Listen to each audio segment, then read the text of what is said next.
赢家实力翻身秘籍。大家好，我是马丁。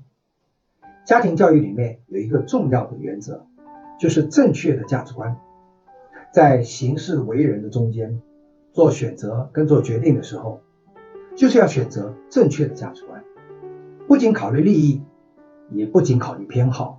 当我们在做正确的价值观，也有偏好也有利益的时候，倘若都能满足，当然是最好。然而如果这三者之间产生冲突的时候，正确的价值观必须是放在第一位，个人的偏好及利益都要放在后面。我们不能因为自己的偏好而放弃正确的价值观，也不能因为利益而放弃正确的价值观，这都会导致灾难，削弱我们的国力。要建设一个伟大的国家，要恢复一个民族的兴旺，首先美国需要一位像詹姆斯马歇尔这样子的总统。I am coordinating with the National Security Council at the White House pending the president's return. And yes, James Marshall is still the president.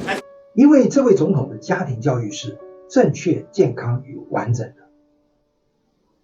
Hi, my name is Jenny. I'm a sophomore, and this is for all three of you. Can you say why America is the greatest country in the world?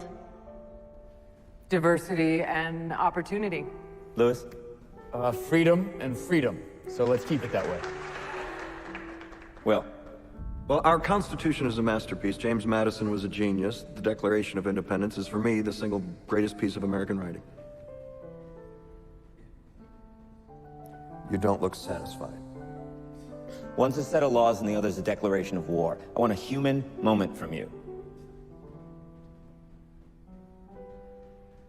What about the people? Why is America Not the greatest country in the world, Professor. That's my answer. You're saying... Yes. Let's talk about... Fine. Sharon, the NEA is a loser. Yeah, it accounts for a penny out of our paycheck, but he gets to hit you with it anytime he wants. It doesn't cost money. It costs votes. It costs airtime, column inches. You know why people don't like liberals? Because they lose. If liberals are so Smart, how come they lose?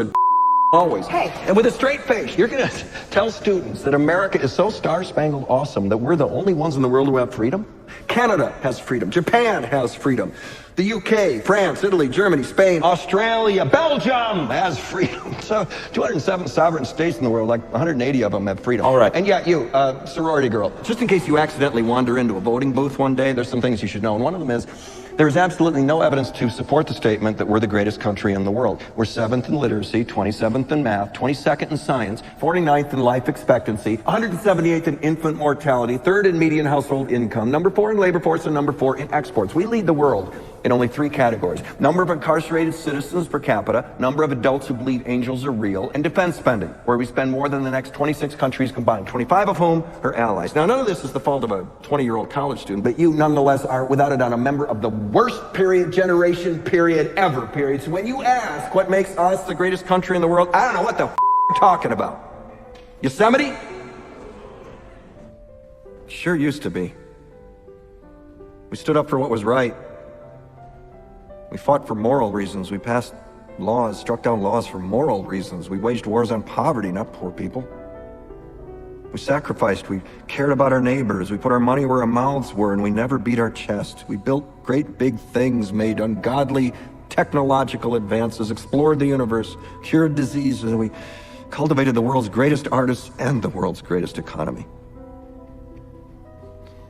We reached for the stars, acted like men. We aspired to intelligence. We didn't belittle it. It didn't make us feel inferior.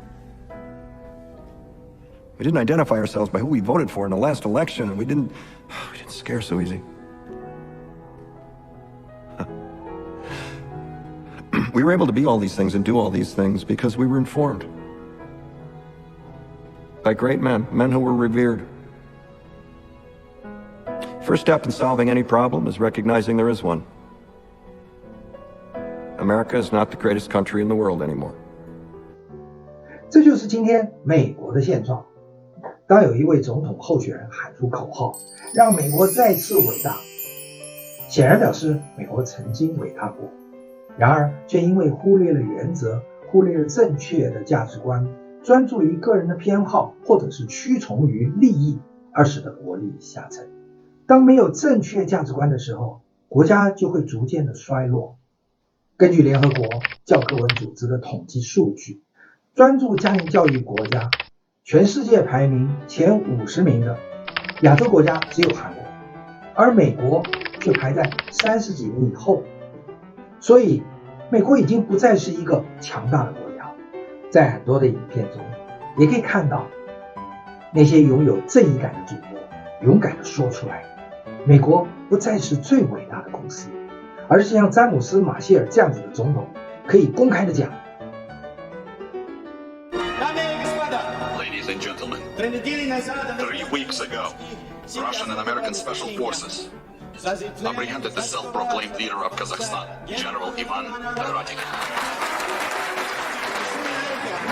The forces of Radik were directed towards the suppression of democracy. His nuclear arsenal could have brought the world into a new Cold War. But thanks to the support of one of the world's greatest leaders, Radik is now in prison. Today, we're honoring this brave man. Ladies and gentlemen, my friend, the President of the United States of America.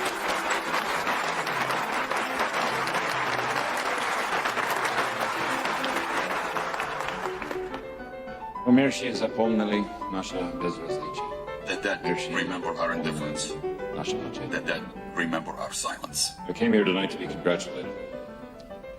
But today when I visited the Red Cross camps, overwhelmed by the flood of refugees fleeing from the horror of Kazakhstan, I realized I don't deserve to be congratulated. None of us do. What's he doing? Let's speak the truth. That's not the speech. The truth is, we acted too late. Only when our own national security was threatened did we act. Radik's regime murdered over 200,000 men, women, and children, and we watched it on TV. We let it happen. People were being slaughtered for over a year, and we issued economic sanctions and hid behind a rhetoric of diplomacy. How dare we? The dead remembered. Real peace is not just the absence of conflict, it's the presence of justice. And tonight I come to you with a pledge to change America's policy. Never again will I allow our political self-interest to deter us from doing what we know to be morally right. Atrocity and terror are not political weapons, and to those who would use them, your day is over. She all right, and we will no longer be afraid. Afraid. 不能再为独裁的政府屠杀人民而容忍，而是必须立刻采取行动。尤其是不在意什么经济制裁或者是什么外交手段等方法，这是缓不济急的。这种政治人物不叫政治人物，是叫政客。如果今天政客充斥了美国，美国当然不会成为一个伟大的国家。所以真正的爱国者会被迫使用非常的手段，虽然这些手段不为人所接受，但出发点只不过是要去恢复美国过去在1945年时代的伟大。 Why would you do this? Because no one else would. I'm turning the clock back to 1945 when America was a shining city on the hill, not just a bank disguised as a country. 这表示美国从建国一直到1945年这100多年间，5到6代的时间，的的确确用正确的价值观建立一个伟大的美国。如今美国已经不再伟大了，所以今天要面临到大选的时候，选民是不是应该慎重地考虑这个原因？我是马丁，想要翻转人生，学习家庭教育，欢迎留言、点赞、提问、转发，并且开启小铃铛。